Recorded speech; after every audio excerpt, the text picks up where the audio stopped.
بسم الله الرحمن الرحیم. إياك نعبد وإياك نستعين. Mr. President, I congratulate you on assuming the presidency of the 76th session of the General Assembly. I also wish to express appreciation for the significant achievements of your predecessor, Volkan Bozkır, who guided the Assembly skillfully under the difficult circumstances imposed by the COVID-19 pandemic. Mr. President, the world is facing triple challenge of the COVID-19, the accompanying economic crisis, and the threats posed by climate change.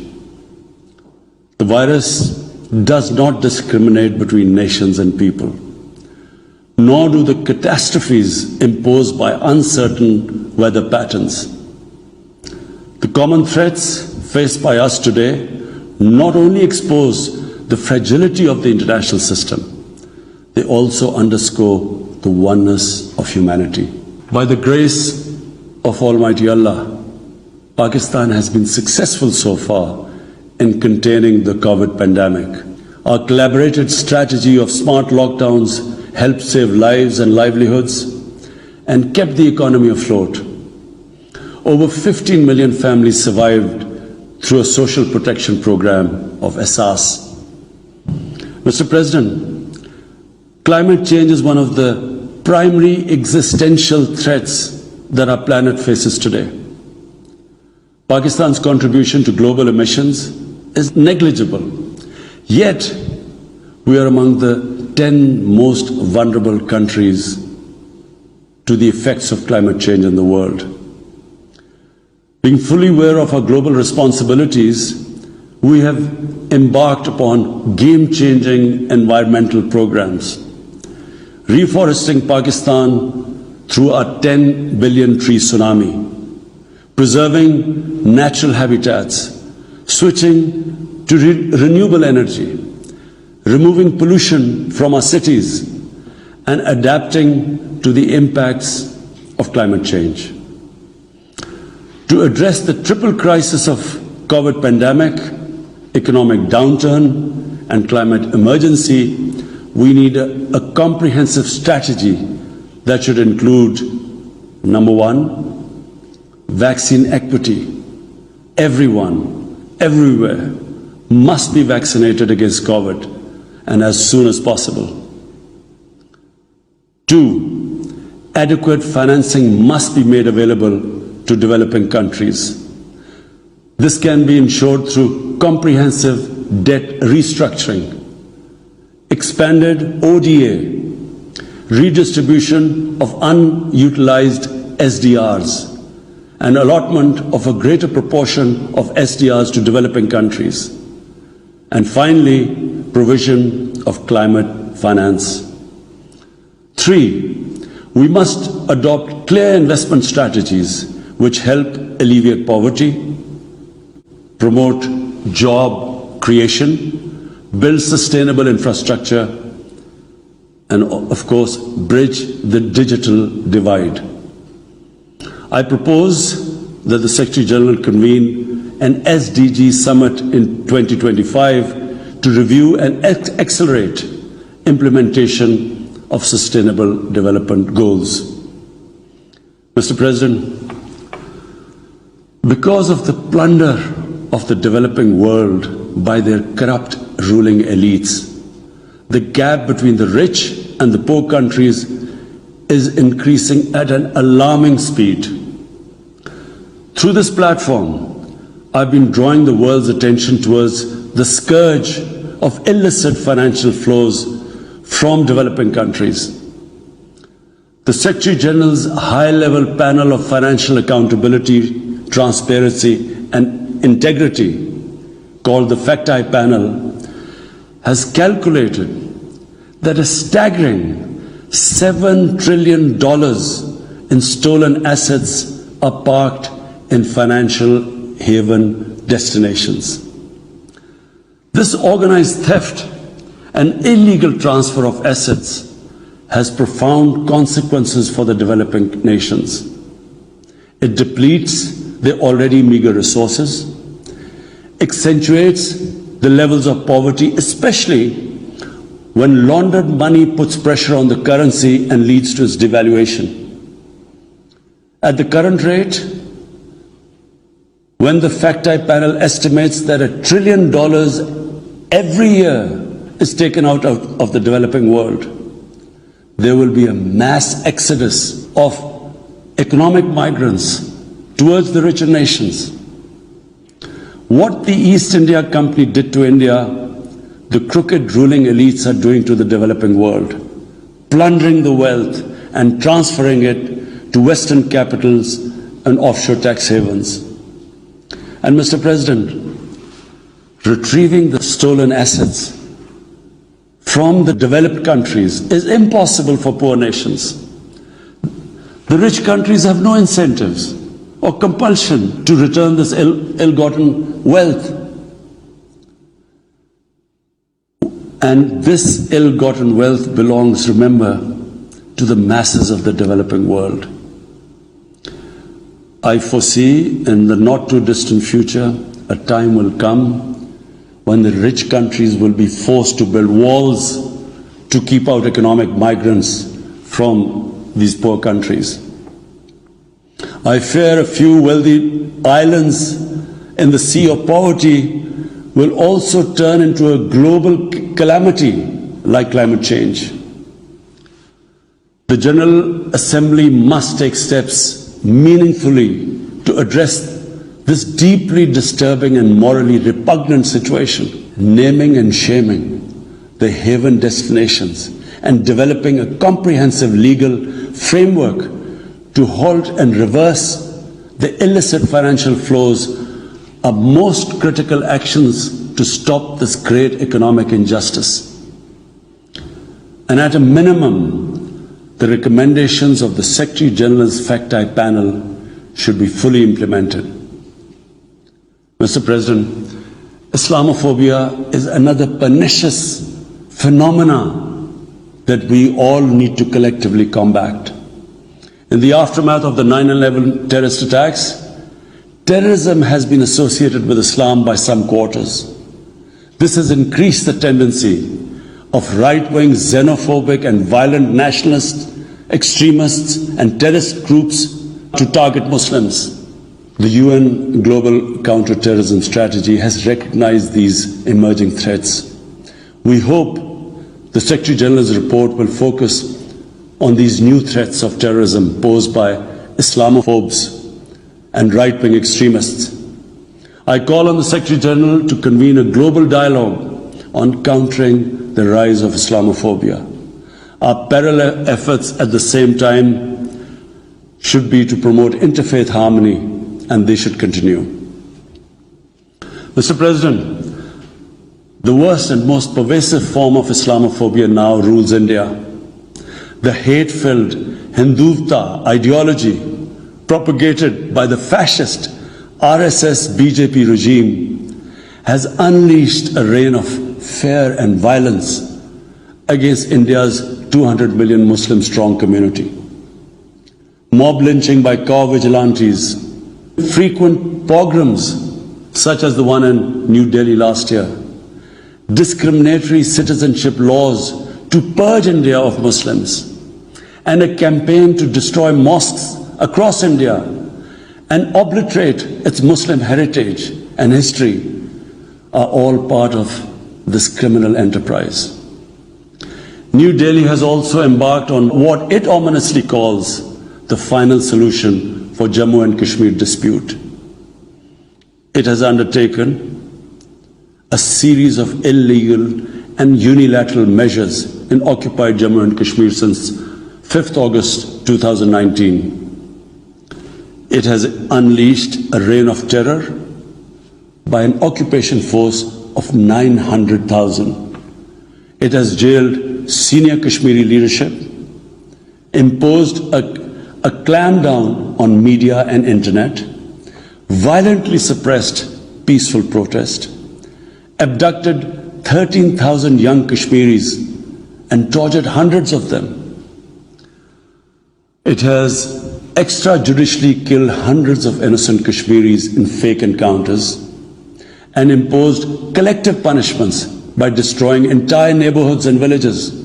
We had unveiled a detailed dossier on gross and systematic violations of human rights by the Indian security forces in occupied Jammu and Kashmir. This repression is accompanied by illegal efforts to change the demographic structure of the occupied territory and transform it from a Muslim majority into a Muslim minority. Indian actions violate the resolutions of the United Nations Security Council on Jammu and Kashmir. The resolutions clearly prescribe that the final disposition of the disputed territory should be decided by its people through a free and impartial plebiscite held under the UN auspices. India's action in occupied Jammu and Kashmir also violate international human rights and humanitarian laws, including the 4th Geneva Convention, and amount to war crimes and crimes against humanity. It is unfortunate, very unfortunate, that the world's approach to violations of human rights lack even-handedness and even are selective. Geopolitical considerations or corporate interests, commercial interests, often compel major powers to overlook the transgressions of their affiliated countries. Such double standards, and the most glaring in case of India, where this RSS BJP regime is being allowed to get away with human rights abuses with complete immunity. The most recent example of Indian barbarity was the forcible snatching of the mortal remains of the great Kashmiri leader, Sayyid Ali Shah Gilani, from his family, denying him a proper Islamic funeral and burial in accordance with his wishes and the Muslim tradition. Devoid of any legal or moral sanction, this action has been against the basic norms of human decency. I call on this General Assembly to demand that Sayyid Gilani's mortal remains be allowed to be buried in the cemetery of martyrs with the appropriate Islamic rites. Mr. President, Pakistan desires peace with India as with all its neighbors. But sustainable peace in South Asia is contingent upon resolution of the Jammu and Kashmir dispute in accordance with the relevant United Nations Security Council resolutions and the wishes of the Kashmiri people. Last February, we reaffirmed the 2003 ceasefire understanding along the line of control. The hope was that it would lead to a rethink of the strategy in Delhi. Sadly, the BJP government has intensified repression in Kashmir and continues to vitiate the environment by these barbaric acts. The onus remains on India to create a conducive environment for meaningful and result-oriented engagement with Pakistan. And for that, it must do, number one, reverse its unilateral and illegal measures instituted since 5th August 2019. Secondly, stop its oppression and human rights violations against the people of Kashmir. And three, halt and reverse the demographic changes in the occupied territory. It is also essential to prevent another conflict between Pakistan and India. India's military build-up, development of advanced nuclear weapons, and acquisition of destabilizing conventional capabilities can erode mutual deterrence between the two countries. And now, Mr. President, I want to talk about Afghanistan. The current situation in Afghanistan, for some reason, Pakistan has been blamed for the turn of events by politicians in the United States and some politicians in Europe. From this platform, I want them all to know the country that suffered the most, apart from Afghanistan, was Pakistan when we joined the US war on terror after 9/11. 80,000 Pakistanis died. $150 billion was lost to our economy. There were 3.5 million internally displaced Pakistanis. And why did this happen? In the 80s, Pakistan was a frontline state in fighting against the occupation of Afghanistan. Pakistan and the United States trained mujahideen groups to fight for the liberation of Afghanistan. Amongst those mujahideen groups were Al-Qaeda, were various groups from all over the world. They were mujahideen, Afghan mujahideen. These were considered heroes. President Ronald Reagan invited them to White House in 1983. And according to news items, he compared them to the founding fathers of the United States. They were heroes. Come 1989, the Soviets leave. So do the Americans, abandon Afghanistan. Pakistan was left with 5 million Afghan refugees. We were left with sectarian militant groups which never existed before. But the worst cut of it was that a year later, Pakistan was sanctioned by the US. We felt used. Fast forward 9/11, Pakistan is needed again by the US because now their US-led coalition is now invading Afghanistan, and it could not happen without Pakistan providing all the logistical support. What happened after that? The same mujahideen that we had trained that fighting foreign occupation was a sacred duty, a holy war or jihad, they turned against us. We were called collaborators. They declared jihad on us.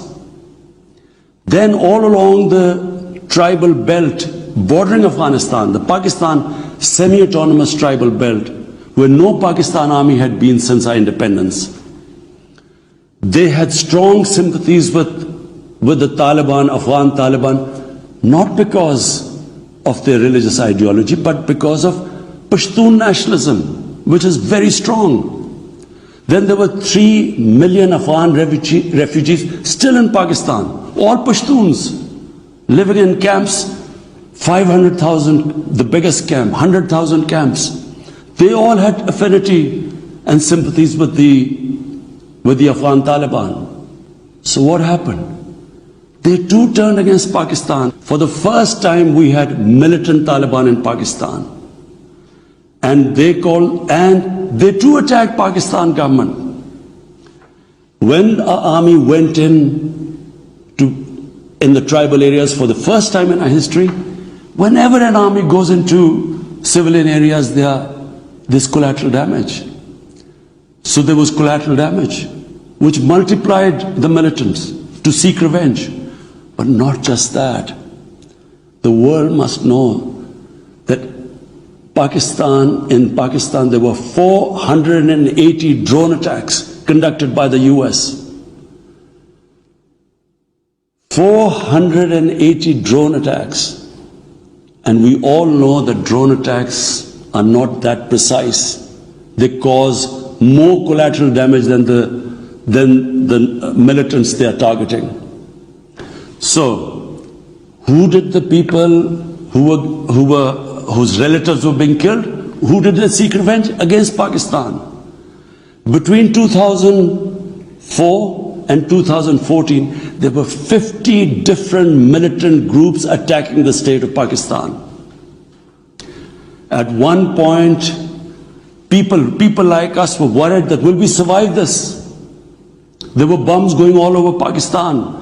Our capital was like a fortress. Had it not been for one of the most disciplined army in the world and one of the best intelligence agencies in the world, I think Pakistan would have gone down. So when we hear this at the end, there's a lot of worry about in the US about taking care of the people who helped them, the interpreters and everyone who helped the US. What about us?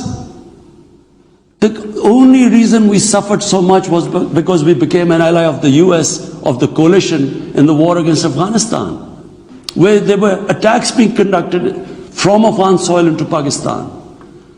At least there should have been a word of appreciation.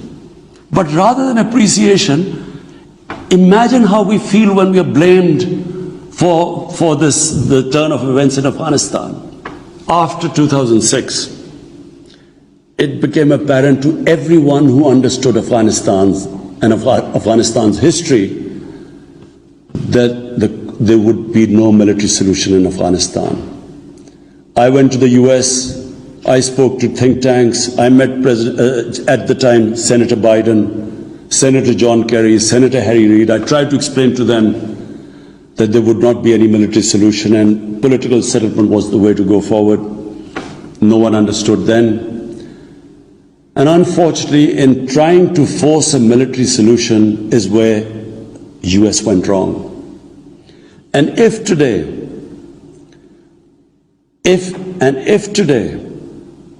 the world needs to know why the Taliban are back in power, all the world has to do is do a deep analysis of why 300,000 well-equipped Afghan army, and remember Afghans are one of the bravest nations on earth, why did this 300,000 Afghan army give up without a fight? The moment a deep analysis of this is done, the world would know why the Taliban are back in power, and it's not because of Pakistan. So, Mr. President, right now, the whole world community should think, what is the way ahead? There are two paths we can take. If we neglect Afghanistan right now, according to the UN, half the people of Afghanistan are already vulnerable. And by next year, almost 90% of people in Afghanistan will go below the poverty line. There's a huge humanitarian crisis looming ahead.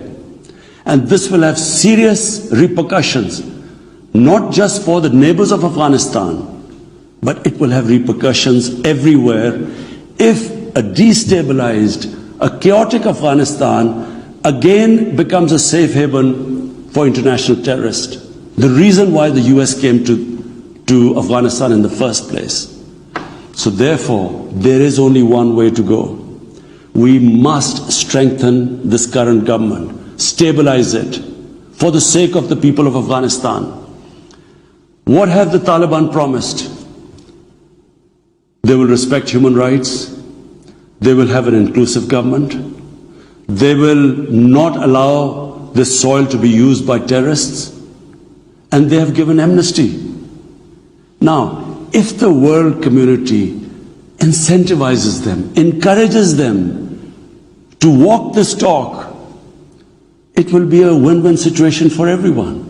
Because these are the four things that in Doha, when the US was talking to the Taliban, these were the conditions the dialogue was all about.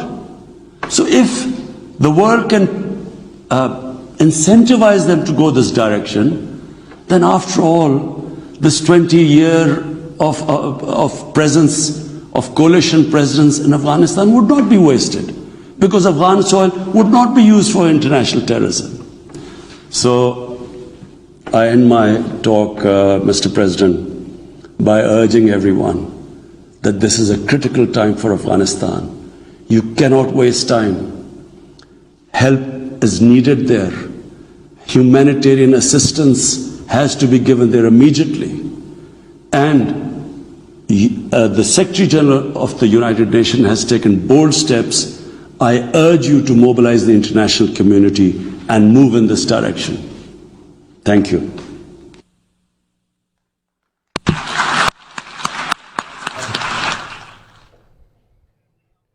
تو آپ نے دیکھا کہ وزیراعظم Imran Khan general assembly کے اجلاس سے ان کا ریکارڈ یہ بیان چل رہا تھا اور انہوں نے اس میں 3 باتیں کی. اس حوالے سے ہم آپ کو بتائیں کہ آخر میں جو انہوں نے بات کی افغانستان کے حوالے سے کی اور جو سیریس ایشو تھے ان پر بھی ہائی لائٹ کیا. وزیراعظم عمران خان کا اقوام متحدہ کی جنرل اسمبلی کے اجلاس سے خطاب وزیراعظم نے کہا کہ مقبوضہ جموں و کشمیر میں بھارتی کارروائیاں بین الاقوامی قوانین کے خلاف ہیں۔ بدقسمتی ہے کہ دنیا کا انسانی حقوق کی خلاف ورزیوں کے حوالے سے رویہ مساوی نہیں کی خاطر طاقتور ممالک بھارت جیسے ممالک کی خلاف ورزیوں کو نظر انداز کرتے ہیں۔ بی جے پی کی حکومت اور آر ایس ایس کو انسانی حقوق کی پامالی کی کھلی اجازت دی گئی ہے۔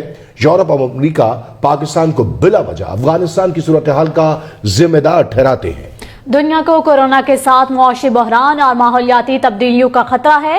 وائرس اقوام اور لوگوں کے درمیان تفریق نہیں کرتا، ہمیں درپیش خطرات سے مل کر مقابلہ کرنا ہوگا۔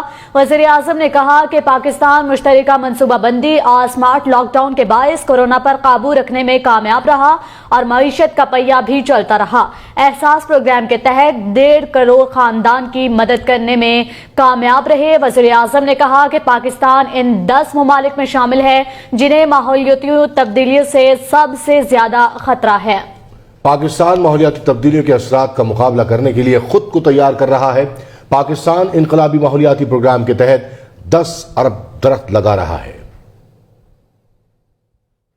آپ کو بتائیں کہ وزیر اعظم عمران خان کا اقوام متحدہ کی جنرل اسمبلی سے اجلاس سے خطاب تھا اور ان کا کہنا تھا کہ مقبوضہ جموں کشمیر میں بھارتی کارروائیاں بین الاقوامی قوانین کے خلاف ہیں۔